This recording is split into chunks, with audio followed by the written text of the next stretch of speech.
I want more Australians to be able to realise the dream of owning their own home. We have already put strong foundations in place.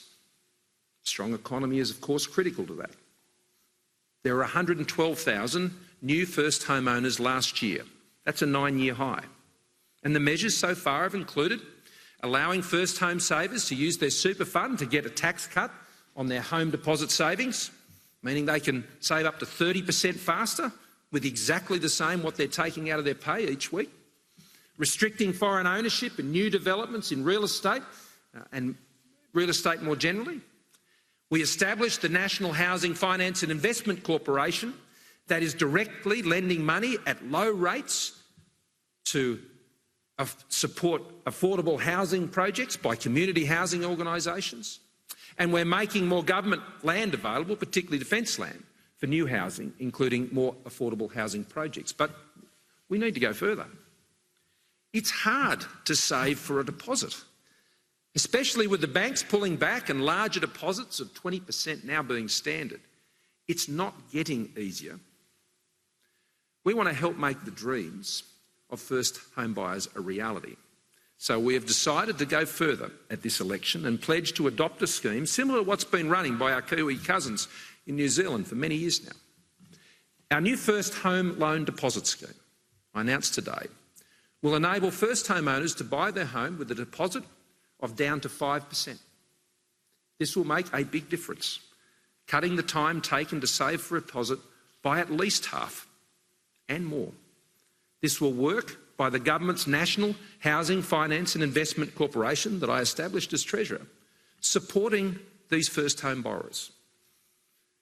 That will include guaranteeing to approved applicants the additional loan amount taken out by the first home buyer to cover the difference between the lower deposit of, say, 5% and the 20% of the value of that property. This scheme would give preference to working with the smaller banks and the non-bank lenders to boost competition. Of course, the lenders will be still the ones lending the money. They would still do all the normal checks on the borrowers to make sure that they can meet their repayments. This isn't free money. The scheme will be available to first home buyers with an income of up to $125,000 or a couple with $200,000 where they are both first home buyers. The support would stay in place for the life of the loan, and when they refinance in a few years' time, when the equity increases, which it would under a Liberal national government, then that's when the guarantee ceases. But they've got their first leg on the first rung of the ladder.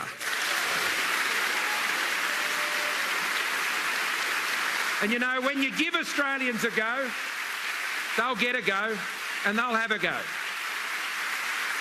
The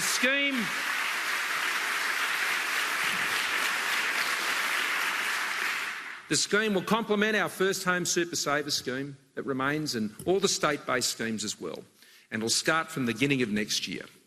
But I'll tell you what we won't do. What we won't do is undermine the value of the home you have saved so hard to buy.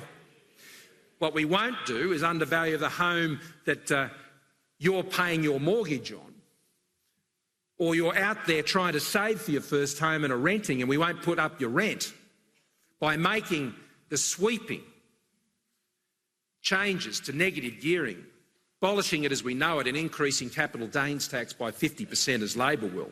The last thing Australians, as Josh was saying, who own their own home, are paying a mortgage or renting need is for their home value to fall and their rent to increase. But that's what Bill Shorten has got planned with his housing tax, and he refused the other night to rule that out. And you know why? Because he knows what the impact will be, and he will not tell you what the price of Bill Shorten is.